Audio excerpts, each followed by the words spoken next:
Godt så. Her kommer vi til del 2, hvor vi jo arbejder med at have hvad jodetaget er, eller det vil sige også, hvor mange dobbeltbindinger der er i fedtet. Og der har vi lavet 2 titreringer, en med fedt og en uden fedt, som jeg kommer til at spille sammen omkring at finde ud af, hvor mange dobbeltbindinger der er. Og det her famøse jodetag. Så vi starter med lige at tegne en konisk kolbe. Og så begynder vi lige at gå igennem, hvad er det, der kommer derned i, for lige at snakke om, hvad er det egentlig, det her forsøg det går på. Og vi kommer jo cirka præcist 0,3 gram fedt.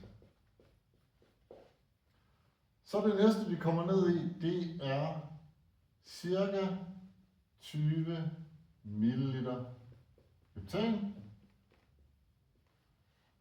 Så kommer vi til det næste, vi skal i. Der skal vi have 25,0 ml kaliumbromat. Det har en koncentration på 0,03 molar.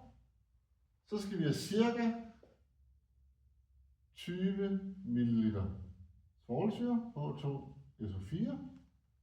Der har en koncentration på 2 molar.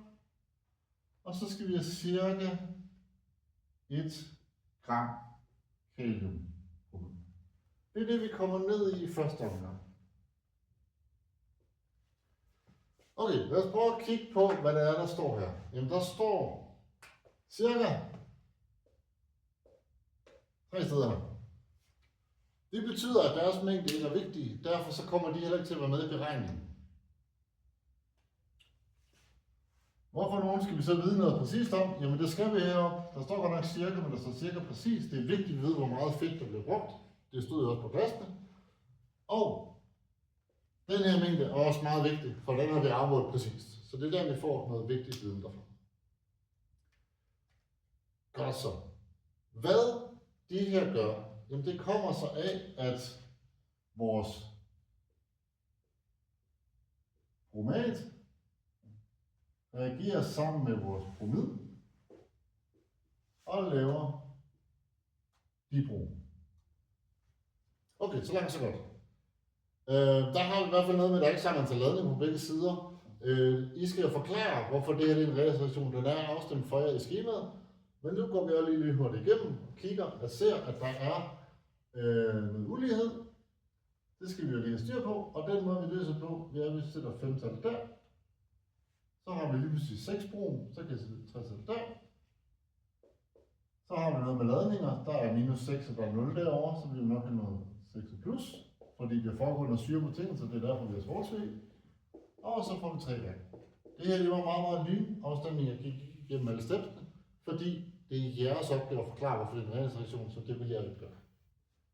Okay, og det er den her, der så bliver relevant. Vi skal stadig nogle flere reaktioner igennem, før vi rent faktisk kommer til titreringen, som er det vigtige at have med at gøre. Fordi vi tilsætter nu, efter at vi er sikre på, at det her er sket, og efter at det dibrom, der har lyst til at reagere med fedtet, det har reageret, det er derfor, den skulle stå i en halv time. Så tilsætter vi nu kaliumjodid.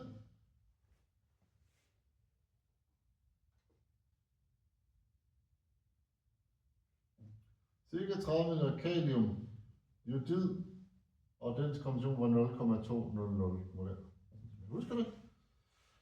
Det kan jeg også lige hurtigt se.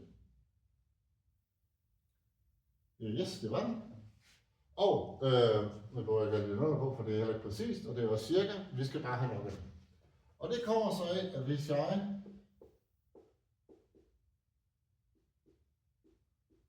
får de her to til at være samme blanding, så viser det sig, at jod kan bedre være stabil som molekyle, og brom kan være mere stabil som anion. Det vil sige, at de kommer til at lave det her bytte, og så skal vi selvfølgelig lige have afstemt til de to taler. Sådan der. Så har jeg nu fået et reaktionsskema, der forklarer, at alt det dibrom, jeg nu har dernede i, det bliver lavet om til diod. Vi er stadig ikke færdige med reaktionerne, for nu kommer den næste reaktion. Nu går vi i gang med titrere, så vi kigger på titreringsreaktionen, og der er det, at diod reagerer med thiosulfat og laver jodid og tetrasulfat. Her er den her, så vi kan huske det. Den skal selvfølgelig afstemmes. Det er en opgave, I har. Jeg har ikke tænkt mig at afstemme den her. Det er en reellesreaktion. Vi er stadig den samme opløsning, derfor så kan jeg godt afsløre det under sure betingelser. Men vi får brug for det. Fordi nu har vi den her, som vi så kan have en koncentration for. Den var 0,1. Yes, det var den. Og vi kan finde volumen ved ekvivalenspunktet. Og så får vi stofmængden af S2O3 2-. Så skal vi jo se på, hvad er stofmængden af diod.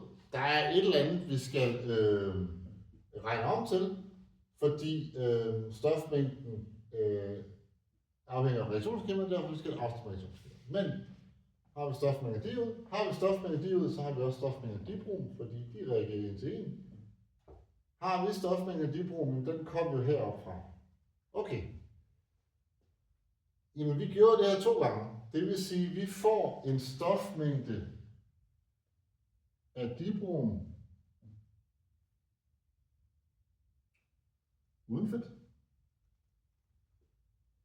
Og vi får en med fedt. Og vi skriver dibrom eller diod, det betyder sådan set det samme. Hvorfor er der ikke det samme mængde i? Det er fordi, når vi danner det her dibrom, hvis der er fedt ned i, der har dobbeltbindinger, så har vi jo lært at forsøge, så sker der additionsreaktion, så går den ind og bryder de dobbeltbindinger, og jo flere dobbeltbindinger der er, desto mere det dibrom vi har reageret. Så det vi kan få ud her, det er stofmængden af dibrom, der har reageret med fedt.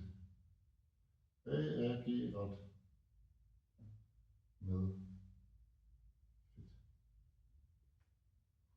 Og som sagt, det må I også gerne skrive i forhold til diod. Fjernet på grund af fedt. Det er ikke dioden, der reagerer med fedtet, det er dibromen, men det er jo stadig, hvis jeg har mindre af den her, mindre af den der, så får jeg også mindre af den der. Så derfor så kommer det stadig til at være 1 til 1. Godt så. Jodtal. Jodtal er defineret som gram diod tilsat per 100 gram fedt. Okay. Et eller andet per 100, der er vi noget, der ligner lidt en procentberegning. Det vil sige, at vi skal have massen af diod. Den må være lige med stofmængde gange molarmasse. Så man slår molarmasse op i jod gange med 2, så har man diod. Og gange med den stofmængde, vi har derovre, så har vi meget, der bliver brugt til fedtet. Og så når vi skal have jodtal, så er det masse af diod divideret af masse af fedt. De cirka 0,3 gram bliver noget vigtigt, de er præcise. Og så ganger man, og så den her vil få en mærkelig enhed, der hedder gram per 100 gram. Det her det er enhed, så det skal I ikke sådan tænke over. I kan bare regne tallet, og så skal I bare huske at skrive, at det betyder, at det er, hvor mange gram diod man skulle tilsætte 100 gram fedt for at fjerne en dobbelt af den her. Og igen i bogen kan vi sammenligne den her værdi. Yes. Så kommer vi til den her sidste del, hvor det er plus del 2, der kommer lige en tredje video.